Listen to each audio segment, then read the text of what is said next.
अब देखो स्टूडेंट्स, हम यहाँ पे लैब असिस्टेंट के अंदर जो हमारा पोर्शन चल रहा था यहाँ पे प्लांट एनाटॉमी का, उसी के संदर्भ में हमारा जो यहाँ पे नेक्स्ट पोर्शन रहेगा वो रहेगा संवहनी ऊतक तंत्र। देखो कंटिन्यू क्लासेस चल रही है, एकदम फ्री ऑफ कॉस्ट सबके लिए यहाँ पे क्लासेस हैं। आपका सपोर्ट भी एकदम अच्छा मिल रहा है यहाँ पे, और आपके कहने पर हमने यहाँ पे एक MCQ की जो क्लास स्टार्ट की है, जो हमने क्वेश्चनों की क्लास स्टार्ट की है, तो उसको भी आप ज़रूर ज्वाइन करें सारे स्टूडेंट्स। पिछले मैंने यहाँ पे वीडियो के अंदर यहाँ पे 2 MCQ मैंने कंप्लीट करवा दिए। नेक्स्ट डे आपकी तीसरा MCQ आने वाला है, तो उन क्लासेस को आप ज़रूर ज्वाइन कर ले। आपका जितना भी पोर्शन है थ्योरी का वो वहाँ से कंप्लीट हो जाएगा। इंपॉर्टेंट क्वेश्चन कर रहे हैं सारे, एग्जाम की दृष्टि से आपके एकदम अच्छे रहेंगे। अब देखो संवहनी ऊतक तंत्र, ये 2 हमने ऊतक तंत्र तो पढ़ लिए थे, बाह्य त्वचीय ऊतक तंत्र और एक आपके भरण ऊतक तंत्र। अब तीसरा आता है संवहनी ऊतक तंत्र। कहीं पर भी अगर संवहन नाम आ जाए उसका मतलब जाइलम और फ्लोएम। अब सर जाइलम और फ्लोएम तो हमने जटिल ऊतक के अंदर पढ़े थे। बिल्कुल यहाँ पे ध्यान में रखना कि जो जाइलम और फ्लोएम है वो आपकी जटिल ऊतक के प्रकार हैं। उन्हीं को हम कौन सी कैटेगरी के अंदर रखेंगे, यहाँ पे संवहनी ऊतक तंत्र। तो संवहनी ऊतक तंत्र के अंदर इसमें ध्यान में रखना कि जटिल ऊतक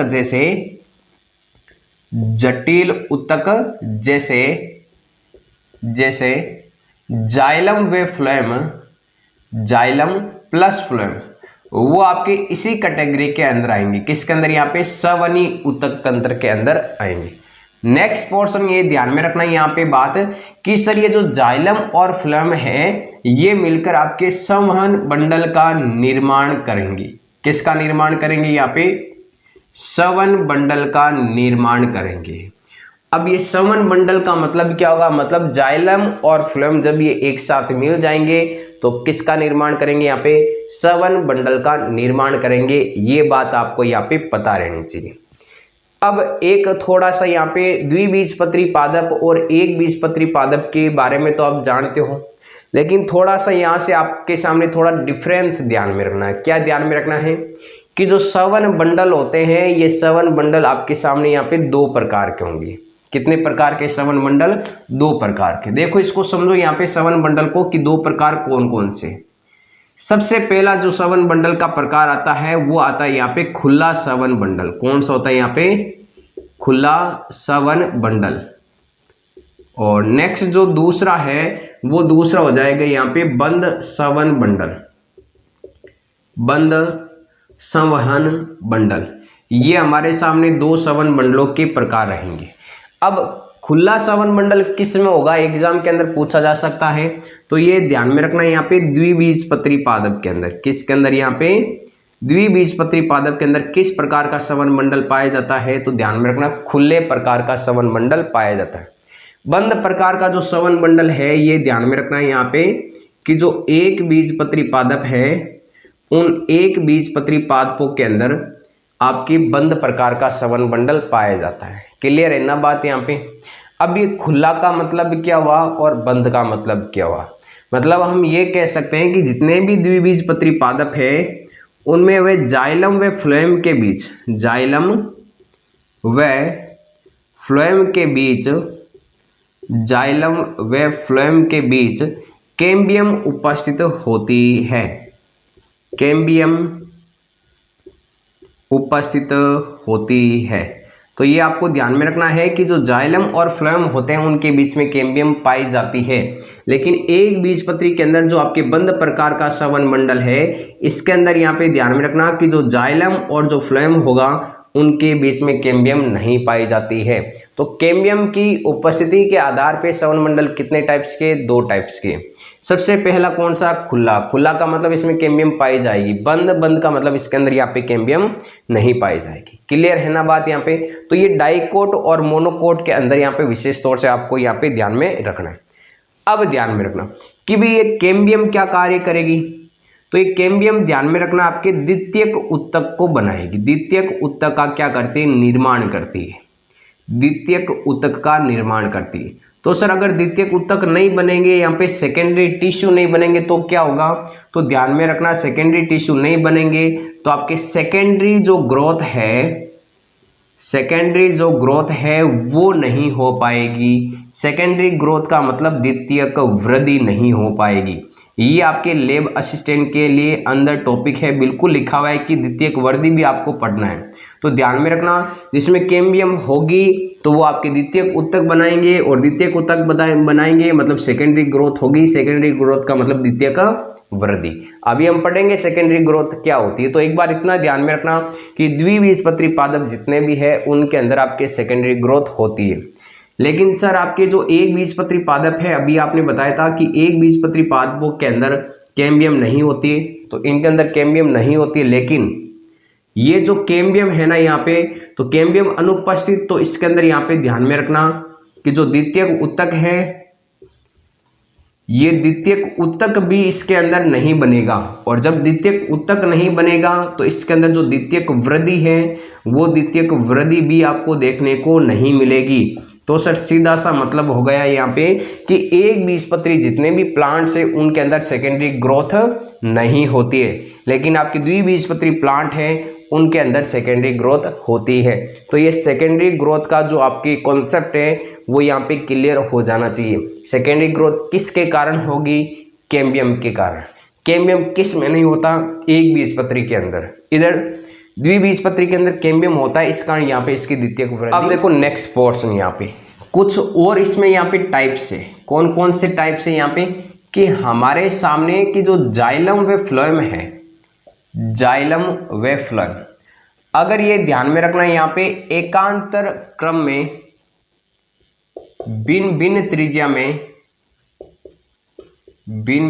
त्रिज्या में व्यवस्थित होते हैं, मतलब जाइलम और फ्लोएम है ये अलग अलग त्रिज्या के अंदर अगर व्यवस्थित हो जाए, कोई फिक्स क्रम ना हो, कोई भी आपके कॉन्सेप्ट हो सकता है, किसी भी प्रकार से व्यवस्थित हो सकते हैं यहाँ पे, तो वो ध्यान में रखना यहाँ पे वो अरीय बंडल कहलाएगा या अरीय सवन बंडल कहलाएगा। क्या कहलाएगा यहाँ पे? अरीय सवन बंडल कहलाएगा। और ये अरीय सवन बंडल मतलब ऐसी संरचना होगी किसमें सर? तो ऐसी संरचना ध्यान में रखना यहाँ पे जड़ के अंदर होगी। किसके अंदर होगी? यहाँ पे जड़ के अंदर, रूट के अंदर ऐसा सिस्टम पाया जाएगा। तो अपन ने ऐसा ध्यान में रखना है यहाँ पे कि भाई अरीय सवन बंडल किस में होगा? जड़ के अंदर।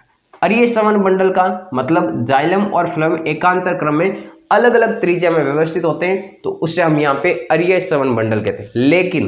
लेकिन आपको ध्यान में रखना है यहाँ पे कि अगर हमारे सामने जाइलम प्लस जो फ्लोएम है, जाइलम और फ्लोएम, ये ध्यान में रखना एक ही त्रिज्या में व्यवस्थित हो जाए, एक ही त्रिज्या में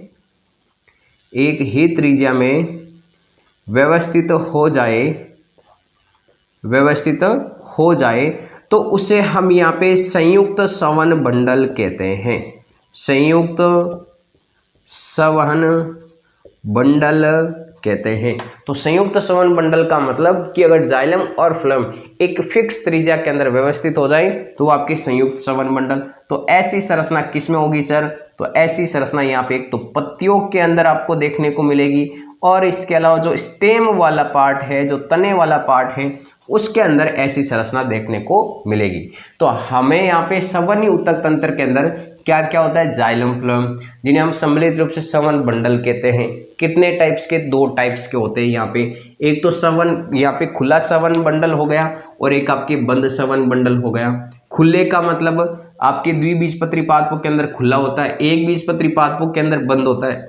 खुले का मतलब यहाँ पे कैम्बियम होती है, वो प्रेजेंट होती है। बंद का मतलब कैम्बियम नहीं पाई जाती जाइलम और फ्लोएम के बीच में। कैम्बियम नहीं होगी तो द्वितीयक ऊतक नहीं बनेगा, द्वितीयक ऊतक में नहीं बनेगा तो सेकेंडरी ग्रोथ नहीं होगी। कैम्बियम है तो द्वितीयक ऊतक बनेगा, द्वितीयक ऊतक है तो सेकेंडरी ग्रोथ इसके अंदर होगी। नेक्स्ट, जाइलम व फ्लोएम एकांतर क्रम में भिन्न भिन्न त्रिज्या में व्यवस्थित हो जाते हैं। ये आपके अरीय संवहन बंडल, और ऐसा किस में होता है? रूट के अंदर होता है। लेकिन एक ही त्रिज्या में व्यवस्थित हो जाए तो वो आपके संयुक्त संवहन बंडल, ये किस में होगा? पत्तियों व तनों के अंदर होगा। कैसा लगा वीडियो? कमेंट्स जरूर करना, और जो भी स्टूडेंट्स अभी तक इस वीडियो को देख रहा है वो कमेंट्स जरूर करना, मुझे भी पता चले कि भाई ये स्टूडेंट एकदम सीरियस होकर तैयारी कर रहे हैं और जो मैं वीडियो बना रहा हूँ वो आपके लिए यूजफुल है। अगर कमेंट्स नहीं आया इसका मतलब कोई भी स्टूडेंट्स इस वीडियो को कंप्लीट नहीं देखता, स्टार्टिंग के 2 मिनट्स टाइम पास करने के लिए आ जाते हैं और बस चले जाते हैं। ठीक है, अब चलते हैं यहाँ से नेक्स्ट, और नेक्स्ट जो हमारा टॉपिक होगा वो हम पढ़ेंगे सेकेंडरी ग्रोथ के बारे में, द्वितीयक वृद्धि के बारे में पढ़ेंगे। और बहुत ही इंपॉर्टेंट टॉपिक है, हर साल आपकी परीक्षा के अंदर यहाँ से 2 या 3 क्वेश्चन आपके पुटअप होते हैं परीक्षा के अंदर। तो इस कॉन्सेप्ट को हम यहाँ पे क्लियर करने वाले हैं कि सेकेंडरी ग्रोथ होता है क्या। पहली बात तो सेकेंडरी ग्रोथ का कॉन्सेप्ट यहाँ से समझना, भाई सेकेंडरी ग्रोथ किस में होगी सर, जिसमें कैम्बियम पाई जाएगी, जिसमें कैम्बियम नहीं होगी वो सेकेंडरी ग्रोथ नहीं होगी। तो सर कैम्बियम से क्या रिलेटेड है, सेकेंडरी ग्रोथ का मतलब वृद्धि। अब वृद्धि क्या होगी, भी कोशिकाओं के अंदर विभाजन होगा तभी, और विभाजन का कार्य कौन करेगा, कैम्बियम। कैम्बियम नहीं है तो कोशिकाओं के अंदर विभाजन नहीं होगा, और कोशिकाओं में विभाजन नहीं होगा तो द्वितीयक वृद्धि नहीं होगी। मतलब कैम्बियम के कारण ही द्वितीयक वृद्धि होती है। तो सर इसका मतलब एक बीजपत्री पादपों के अंदर सेकेंडरी ग्रोथ नहीं होगी, बिल्कुल नहीं होगी। ध्यान में रखना, एक बीजपत्री जो पादप है उनके अंदर सेकेंडरी ग्रोथ नहीं पाई जाती। बाकी आपके जिम्नोस्पर्म हो, चाहे एंजियोस्पर्म हो, चाहे आपके द्विबीजपत्री हो, उन सब प्लांट्स के अंदर आपके द्वितीयक वृद्धि देखने को मिलती है। लेकिन आपके मोनोकोट एक बीजपत्री पादप को आप साइड में छोड़ देना, उसके अंदर सेकेंडरी ग्रोथ देखने को नहीं मिलती है। तो इस सेकेंडरी ग्रोथ वाले टॉपिक आप देखो सेकेंडरी ग्रोथ होता है क्या, हेडिंग लगा देते हैं यहाँ पे द्वितीयक वृद्धि, द्वितीयक वृद्धि, या फिर इसको हम क्या कहते हैं यहाँ पे सेकेंडरी ग्रोथ के नाम से भी इसको इंग्लिश में जाना जा सकता है। द्वितीयक वृद्धि का मतलब होता है कि मूल और जो तने की बात करें ना हम यहाँ पे किस किस की, एक तो मूल प्लस तने, इन दोनों के अंदर हमने देखा था भाई इसकी लंबाई बढ़ती है। लंबाई में क्या होती है, यहाँ पे वृद्धि होती है। किसके कारण होता है सर, ये होता है आपके शीर्षस्थ विभुज ऊतक के कारण। किसके कारण, एपिकल मेरिस्टेम या फिर शीर्षस्थ विभुज ऊतक के कारण। यहाँ पे ध्यान में रखना कि जो मूल और जो तना होता है इसकी लंबाई में वृद्धि होती है। इस वृद्धि को ध्यान में रखना, हम यहाँ पे कहते हैं प्राथमिक वृद्धि। इस वृद्धि को हम क्या कहते हैं, प्राथमिक वृद्धि। अगर पिछले आपने जितने भी वीडियो देख लिए कंप्लीट, तो ये कॉन्सेप्ट बिल्कुल आपको समझ में आने वाला है यहाँ पे, ठीक है। तो प्राथमिक वृद्धि हो गया। अब द्वितीयक वृद्धि का क्या मतलब होगा यहाँ पे, तो जितने भी आपके डाइकोट प्लांट है, उस डाइकोट प्लांट के अंदर ध्यान में रखना कि प्राथमिक वृद्धि के अतिरिक्त, किसके अतिरिक्त, प्राथमिक वृद्धि के अतिरिक्त, प्राथमिक वृद्धि के अतिरिक्त इनकी मोटाई में भी वृद्धि होती है। इनकी मोटाई में भी, इनकी मोटाई में भी वृद्धि होती है। तो इस मोटाई में जो वृद्धि होती है इसको हम कहते हैं, यहाँ पे ध्यान में रखना, द्वितीयक वृद्धि। कौन सी वृद्धि कहते हैं इसको, द्वितीयक वृद्धि या फिर सेकेंडरी ग्रोथ कहा जाता है। तो सेकेंडरी ग्रोथ का समझ में आ गया होगा कॉन्सेप्ट आपको। और सेकेंडरी ग्रोथ जो होगी वो किसके अंदर होगी यहाँ पे, तो डाइकोट प्लांट्स के अंदर। तो सर क्या आपकी ये जो सेकेंडरी ग्रोथ है क्या मोनोकोट के अंदर होगी क्या, तो मोनोकोट के अंदर अभी हमने बात की थी कि मोनोकोट के अंदर ये सेकेंडरी ग्रोथ नहीं पाई जाती है यहाँ पे। इसके अलावा यहाँ पे ध्यान में रखना यहाँ पे कि जितने भी आपके जिम्नोस्पर्म होते हैं, जिसे हम यहाँ पे अनावर्त बीजी कहते हैं, इन जिम्नोस्पर्म के अंदर भी यहाँ पे सेकेंडरी ग्रोथ होती है, वो देखने को मिलती है। और जिम्नोस्पर्म के अंदर कौन कौन से यहाँ पे भागों के अंदर, तो जड़, तना और आपकी पत्ती के अंदर ये आपके जो द्वितीयक वृद्धि होती है ये देखने को मिलती है। और द्वितीयक वृद्धि किसके कारण, कैम्बियम के कारण। किसके कारण होगी यहाँ पे, कैम्बियम के कारण। अब जो ऊतक इस द्वितीयक वृद्धि के अंदर भाग लेंगे उनको हम कहते हैं यहाँ पे सेकेंडरी टिश्यू, या फिर हम कहते हैं यहाँ पे द्वितीयक ऊतक। जो ऊतक सेकेंडरी ग्रोथ में भाग लेंगे वो आपके द्वितीयक ऊतक कहलाएंगे।